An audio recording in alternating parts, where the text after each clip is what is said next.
कानी बहू। किशोरी लाल जी के बेटे राघव की शादी की बात जगह जगह चल रही थी, लेकिन किशोरी लाल जी को कोई लड़की पसंद ही नहीं आती थी। और उसकी एक ही वजह थी, किशोरी लाल जी का लालची होना। उनको लड़की वालों से मोटा दहेज चाहिए था और इसी चक्कर में एक दिन वो एक बहुत पैसे वाले के घर अपने बेटे का रिश्ता लेकर पहुंचे। उस आदमी का नाम था ओम प्रकाश। देखिए किशोरी लाल जी, मेरी एक ही बेटी है और मेरी सारी संपत्ति जायदाद सब कुछ मेरी बेटी नैना का ही है। पापा, नाम से लगता है बहुत खूबसूरत होगी। कितना अच्छा नाम है ना, नैना। ओ, वैसे बात तो सही है आपकी। अब इतना पैसा है, जमीन जायदाद है, इकलौती बेटी, आप भी क्या करेंगे? सब कुछ उसे ही देंगे ना। बिल्कुल ठीक पहचाना आपने। बस बेटी की शादी और सारी जायदाद उसके नाम। पापा, बिना देखे हाँ कर दीजिए ना। इतना अच्छा रिश्ता फिर कहाँ मिलेगा? माला माल हो जाएंगे हम। मैं अपनी बेटी को बुलाता हूँ।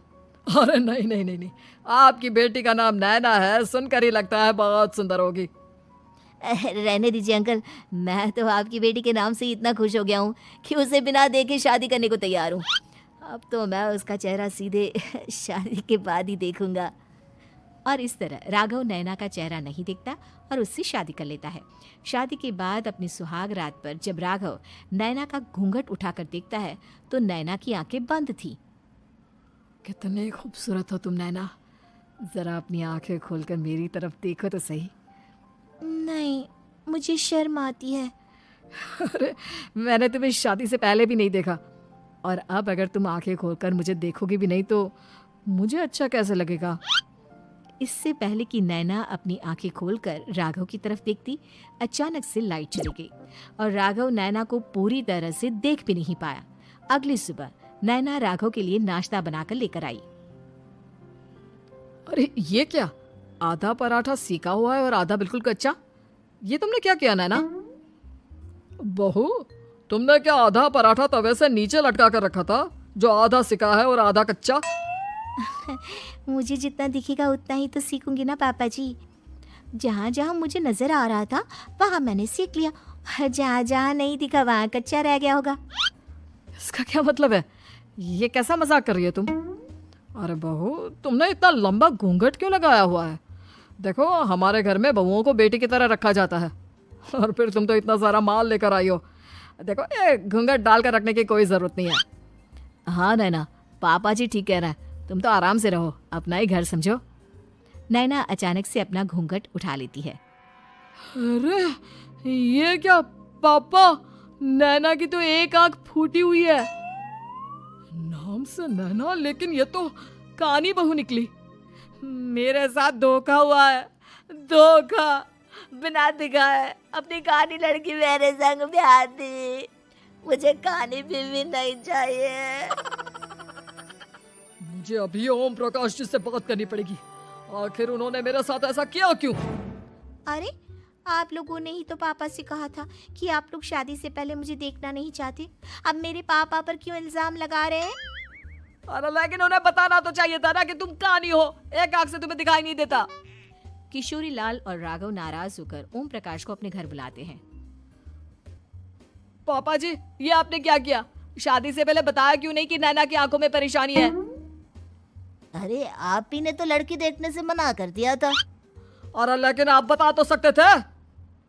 आपको तो हमारी बेटी की प्रॉपर्टी चाहिए थी, वो भी पूरी की पूरी। अब क्या हुआ अगर उसे आधा दिखाई देता है? प्रॉपर्टी तो आपको पूरी मिल गई ना। अरे ये क्या बात हुई? मेरी शादी प्रॉपर्टी से नहीं, आपकी बेटी से हुई है। अब ये तो पहले सोचना चाहिए था। तब तो मेरी प्रॉपर्टी देखकर तुम्हारी जुबान लप लपा रही थी। लेकिन मैं कानी लड़की को अपनी बीवी बनाकर नहीं रख सकता। पापा, कुछ करिए ना आप। हाँ, करता हूँ। देखिए ओम प्रकाश जी, आप हमारे साथ ऐसा नहीं कर सकते। और तुम देखो, अगर तुमने मेरी बेटी से शादी तोड़ी ना, तो जो भी प्रॉपर्टी मैंने तुम्हें दी है वो तो पूरी की पूरी वापस ले ही लूंगा, और आधी प्रॉपर्टी तुम्हारी भी लूंगा। अरे, मेरी आधी प्रॉपर्टी भला क्यों लेंगे आप? इसलिए क्योंकि मेरी बेटी को आधा नजर आता है और उसकी नजर अभी तक तुम्हारी आधी जायदाद पर ही पड़ी है।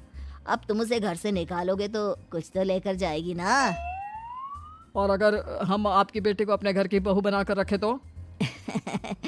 तो तुम्हारी पूरी प्रॉपर्टी तुम्हारी ही रहेगी, और जो मैंने तुम्हें दिया है ना उसमें से बस मैं आधा लेकर जाऊंगा।